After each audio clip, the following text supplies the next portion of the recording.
I'm setting out on a journey to K2 Base Camp, as well as the GGLA Pass.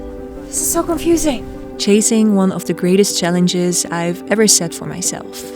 12 days, over 160 kilometers of trekking, reaching an altitude of 5,600 meters. Ta-da. And let's just say I got the challenge I asked for. Only it turned out to be something entirely different from what I imagined. I think we are scammed, we are not going to K2. Battling intense heat. It is so incredibly hot right now. And rain. Struggling today. All my stuff is wet. Navigating glaciers. I can definitely feel the ice under my butt right now, and it feels weird. This trek pushed me to my limits in every way. I feel so sick right now. I want to do GGLA so bad. But let's start at the beginning.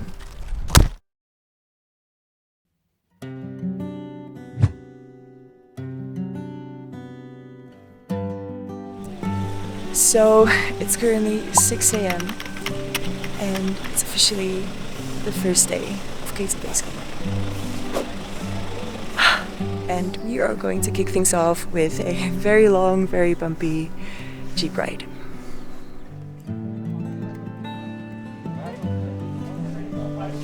So you're gonna drive us today? Okay, so it's gonna be a 7-hour drive to Askoli. And from what I've heard, the road is not ideal. There are a couple of landslides, so we might have to change jeeps and walk some sections. So I'm curious how this ride is gonna go. Let's go.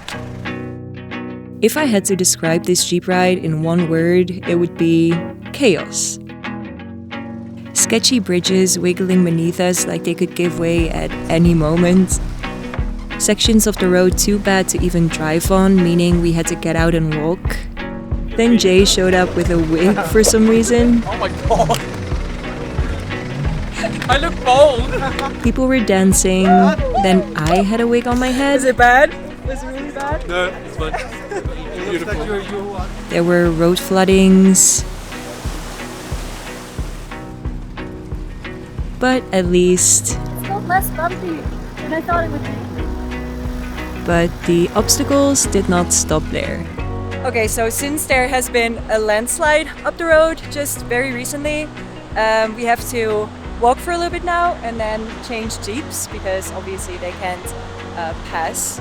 Okay, it turns out we're gonna actually already start with a little bit of incline practice. It's so unfortunate to face this situation on the first day of your hike, Yeah. but we are gonna do that. We're gonna do So it. all the way to the up, it's risky as, but we have.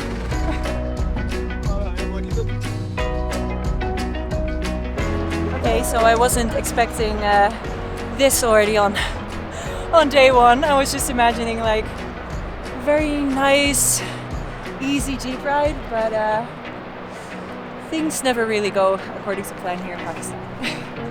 Once we made it past, we were loaded into these open jeeps.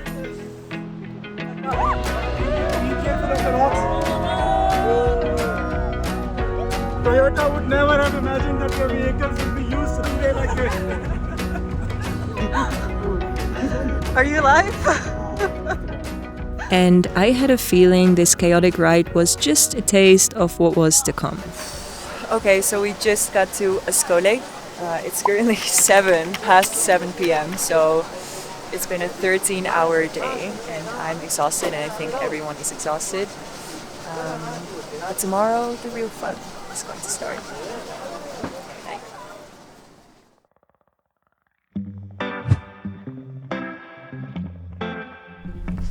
Good morning, everyone.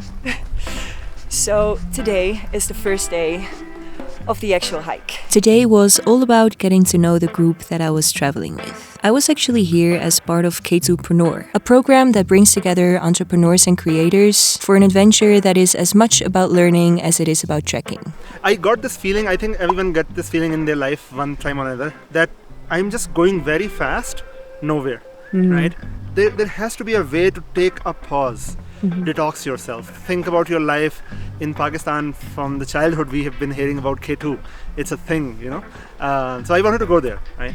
And so I thought, okay, if I'm going there, and I want to think about my life, how about combine it with entrepreneurship, your business, your lifestyle? This journey was all about growth, personally and professionally. It's about exchanging ideas, building connections, and showcasing Pakistan's potential. And pretty quickly, I realized I was surrounded by some really inspiring people, all with a lot of wisdom to share. Or, well, most of the time, that is. Hi guys, Flora gave up. She left Pakistan and now she gave me her camera, and now I'm going to show you the trek because she gave up. Yeah.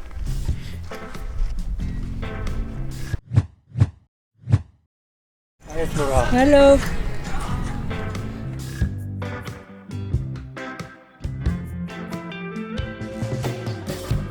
Okay, so today we started from Askoli and we just walked, so we're here now and we still have quite a long way to go all the way to Joula.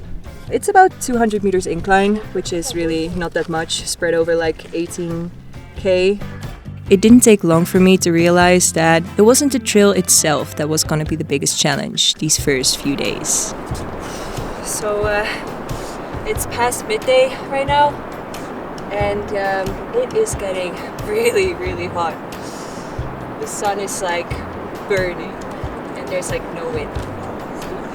It's definitely the most challenging part of this trek. Hello. Good? You too? Good.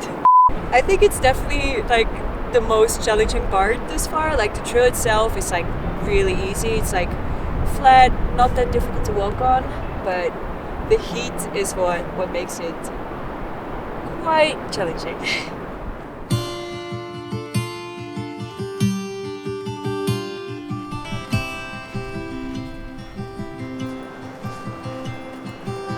Guys, we're here. Are you the one that threw my camera on the ground? Yeah, I would be ashamed to. Okay, so we got to our campsite and it's an absolutely beautiful spot. It's nearly like 4 p.m.-ish, so we got here quite early, which is nice. But it's still very hot, so we're all just like finding like places in the shade to hide from the sun.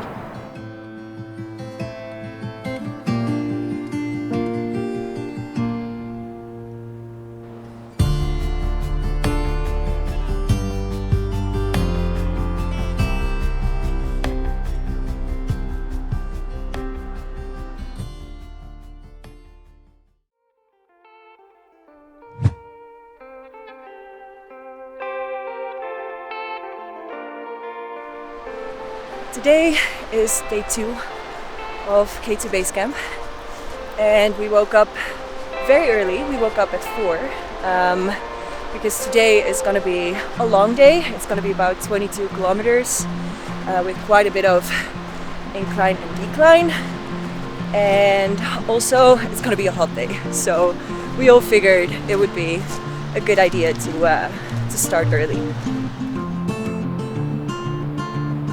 Although we started the day with high energy,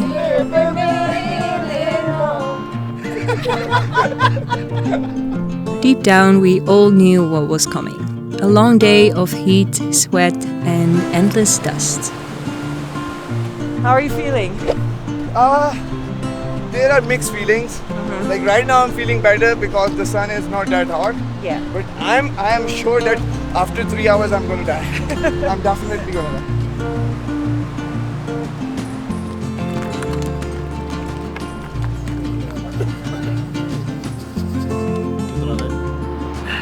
So it's time for the second part of the day, and it's also going to be the hardest part of the day because the sun is now really, really bright and burning. Yeah, it's going to be a bit of a challenge again. Challenge.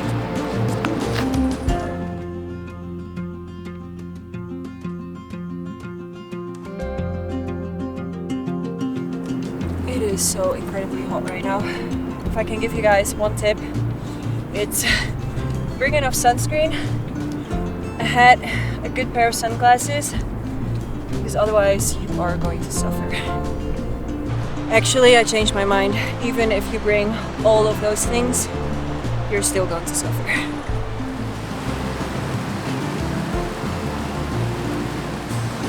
Another nice little trick is to take a buff or like a scarf, wet it, and then put it on either your neck or your head. It really cools you down.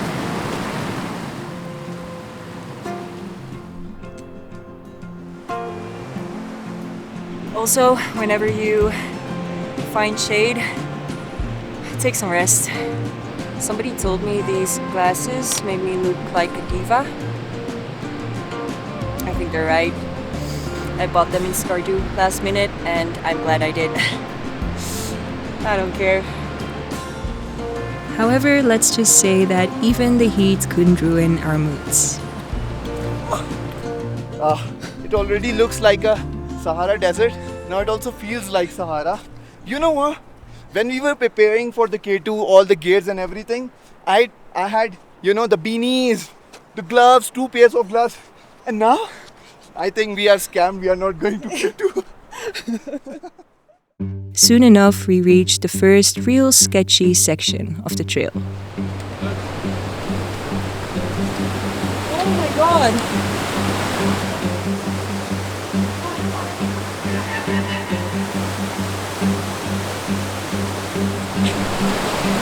Jay is not happy. I know I'm gonna fall in. My bag is so heavy. Let me sit down.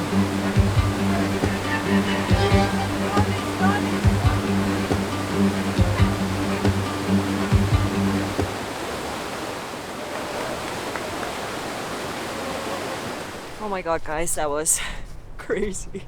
One like wrong step and you're in the river. Gotta love adventure. After that, we had one last incline to tackle before finally reaching tonight's camp. I heard this!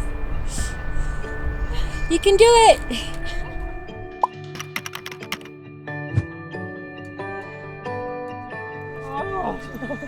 Oh my god. Well done. Good job. Good job. It's only 2:20. It's so good. Yeah, we left at 6 and had an hour for lunch. And we got up and down. How many steps have we done? We have done 26,821.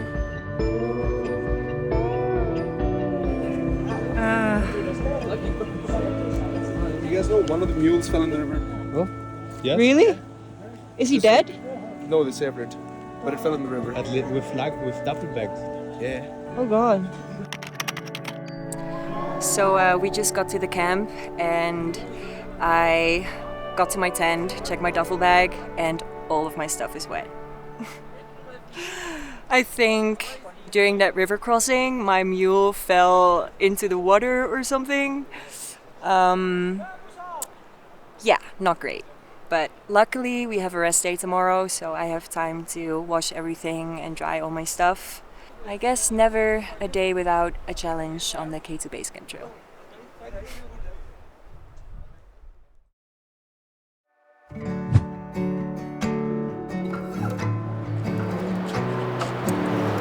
Good morning, guys. Today is day 3 and it's our rest day. It was so nice that there wasn't like a 4 a.m. or 5 a.m. wake up call. So I definitely got some hours in. And yeah, we're just gonna enjoy pilot camp today. So, okay guys, so let me actually give you a quick tour of our campsite here. So right here is where we sleep. These are our tents. Over there, there's the mess tent, which is where we have breakfast, lunch, and dinner together. And actually, this campsite also has a shower and restroom facility, which is really, really nice. I actually already had a very, very nice cold shower, which was very, very welcome after 2 days of hiking. So how it works is you get yourself a bucket and you fill it up from this tank right here. Then you take it to one of those cabins and you get yourself a bucket shower. Also, I am definitely gonna do some laundry here, and probably I'm also gonna take another shower. You gotta enjoy it while you can, right?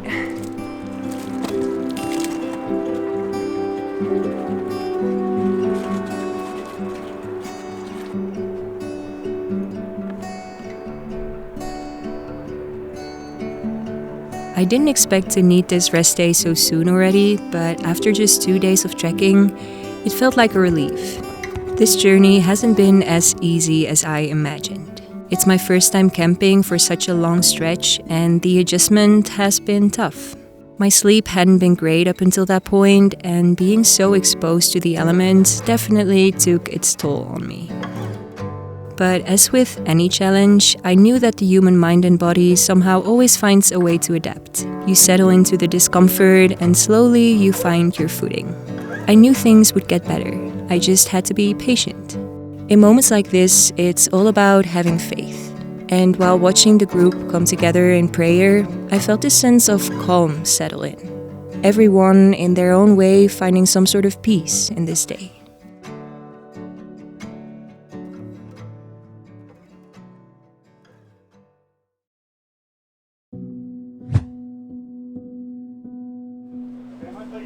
It's 5:30 in the morning. We are ready to move. However, the weather is really bad. It's raining, it's cloudy, and it's not looking great. Apparently, there's a 40% chance of rain today, and they also said if it's like 50%, we stay at the camp. Like it gets too bad. But yeah. Anyway, right now it does look like we are moving. So let's see.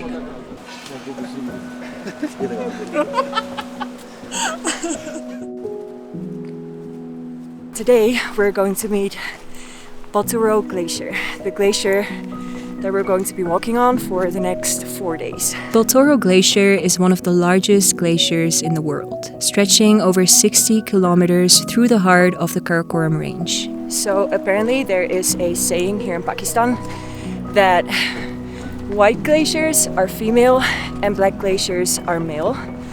And apparently the white glaciers move twice as fast as the black ones. I think Baltoro is a little bit of both, from what I can see. Looks kind of scary.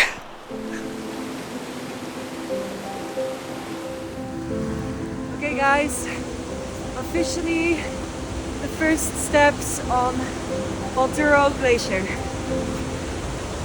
Woo! I don't know if I was expecting some magical moment or something, but also it's raining quite hard right now. Not ideal, but at least we don't have to walk in the burning sun. So hey, there's always a benefit to everything. But after about an hour and a half of trudging through the rain, the skies cleared and the sun broke through. And from that point, the views became nothing short of breathtaking. All the massive peaks towering above the glacier, it was nothing like I'd ever seen before. So we've been walking on the glacier for a couple hours now, I guess, and up until now it just feels like walking on a bunch of rocks. However, the tricky thing is that it's like walking on a bunch of loose rocks, so you really have to constantly kind of watch out where you step in order for you to not fall. So yeah, it takes up quite a bit of mental energy to just constantly focus on the path. But other than that, it's beautiful. It's no matter where you look, there are amazing mountain peaks, and yeah, it just feels very special to be in such a rough, wild place.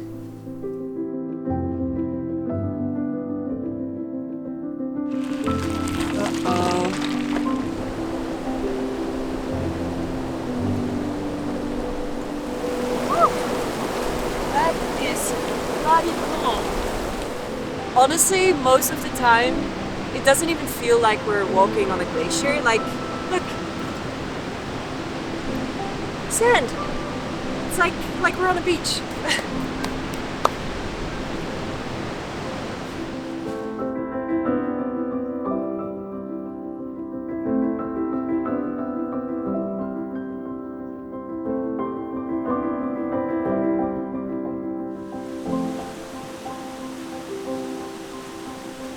I can see the campsite, and it's only like 2:30. Wow. It was an easy day, I would say. Made it to Karputse.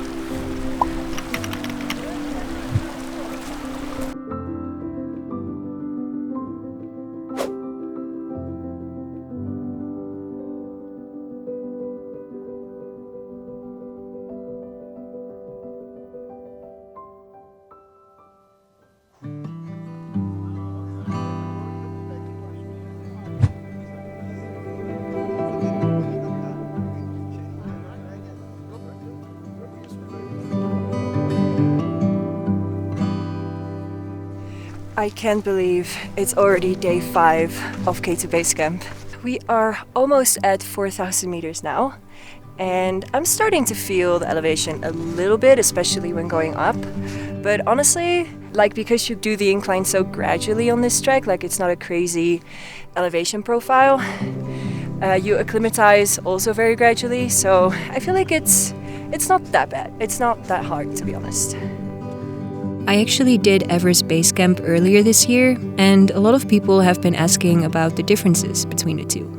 So up until now, I feel like K2 Base Camp, it's very different. K2 Base Camp, every day is a lot more like up and down, but the total elevation gain isn't as hard as it was with Everest Base Camp. Maybe I'm biased because during Everest Base Camp, I didn't have a porter, so I carried all my stuff by myself. So the backpack was a lot heavier than it is now. But I also feel like the incline, like the total daily incline that we make here, is definitely less as with Everest Base Camp. So yeah, I would say in terms of hiking, K2 Base Camp is definitely easier.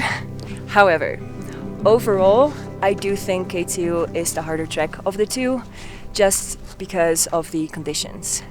So with Everest Base Camp, you have the luxury of staying in so-called tea houses where they have showers, good food, toilets, a comfortable bed to sleep in, which is not the case with K2. So here you sleep in tents for 14 days straight, bathroom situation not optimal, and overall I think that makes this one definitely harder for me. Also, another key difference is the number of people on the trail. EBC sees around 30 to 40,000 trekkers each year, making it very crowded. K2, however, only sees about 1,300 trekkers annually. Here, there are times when there's absolutely no one around. It's just you, completely alone in this immense landscape.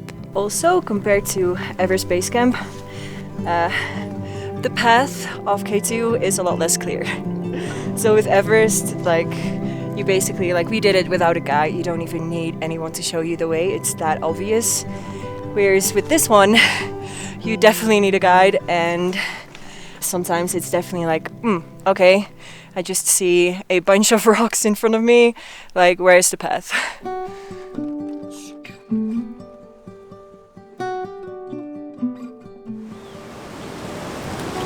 Like I said yesterday, sometimes you forget that you're actually walking on a glacier, but then you see stuff like this and you're reminded again. Yep, we are definitely walking on ice now.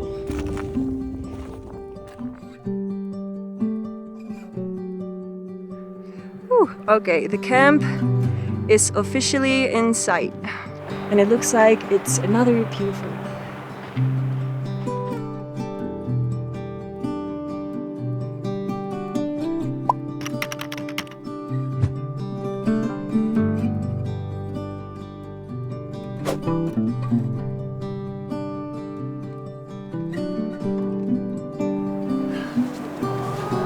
Wow, guys, this is amazing. A view over the Trango Towers from my tent.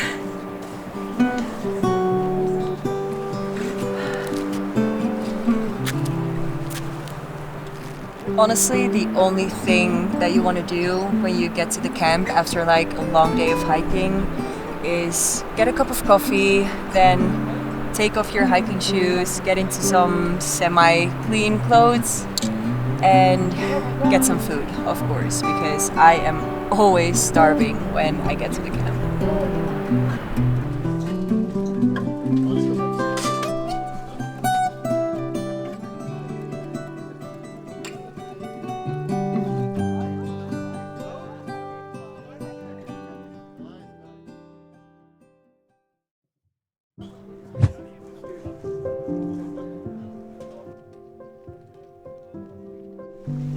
Good morning, guys. Today is day 6, 7? Honestly, I kind of lost count. Today is actually the first day that it's getting chilly. I'm like hiking in my wind jacket, and yeah, I think it's gonna really cool down from now on. Today is gonna be quite a long day, 7 to 8 hours of hiking. Mostly on the glacier again. So let's see how it goes.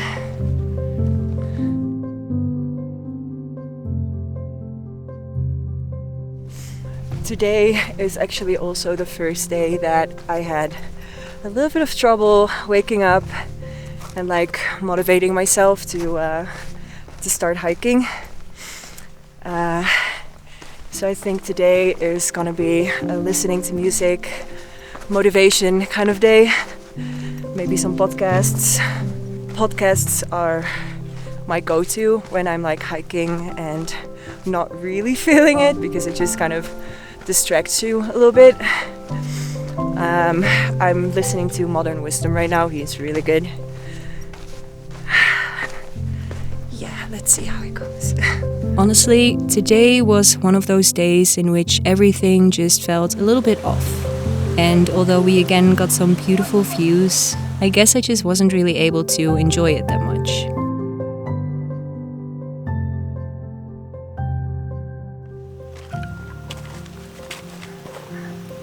And it's starting to rain again.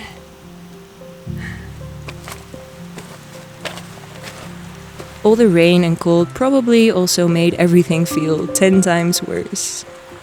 I am struggling today.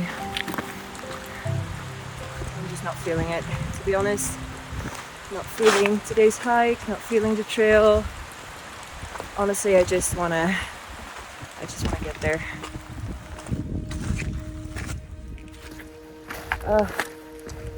It finally stopped raining. Luckily, I'm really, really cold now though. Everything is wet. Today is a tough day, at least for me. Like mentally, it's challenging right now. It's okay though.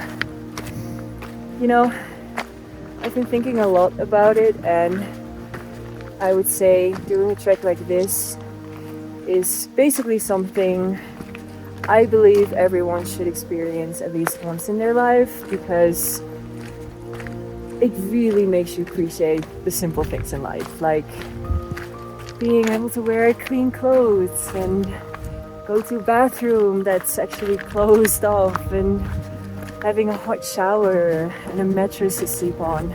All these things that you don't really realize you have until they're taken away from you.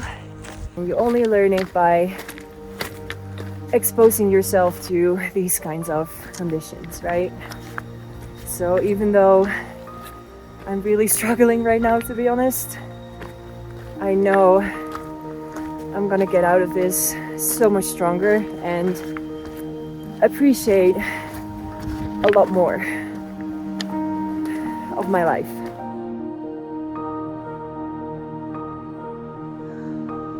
So close now. Goro 2 is actually also the first camp that is on the glacier, not beside it, which means that tonight would be our first night sleeping on ice. Moscow, do you want to be on video with me? Yeah. Guys, this is Moscow. He is the cook on this trek. Thank you so much. And he saved me today. I was having a bit of a mental breakdown by the rock today, and then he came and brought me coffee and cookies. Thank you so much. And then he called me family and made me cry even more. Thank you so much. And even when we finally reached camp, the struggle wasn't over. Exactly what I was afraid of happened. All my stuff is wet. Lesson learned, guys. Don't be like me and cheap out on your duffel bag, and make absolutely 100% sure it's waterproof, because this is just horrible. Gotta deal with the challenges. Luckily, I was surrounded by a truly amazing bunch of people that always found ways to cheer me up in moments like this.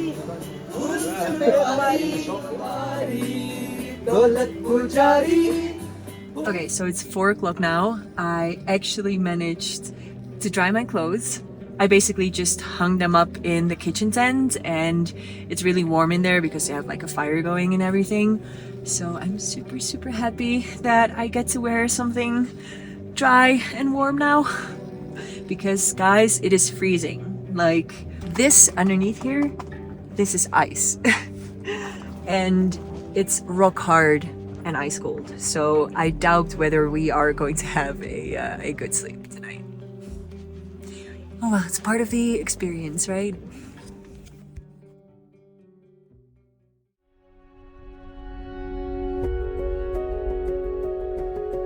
Sun! Looks like the weather is changing again. The weather has to be better. It's gonna be hard, but it's gonna be amazing.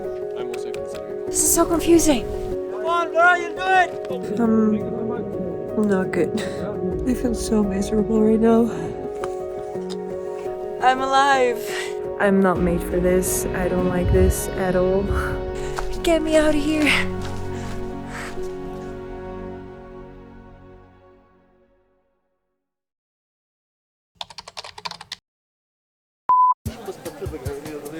See, again, your head in my shot. You look dead. Should I leave my mouth open? I need to talk to the camera, but I'm too like spazzed out by all of you guys staring. Go away!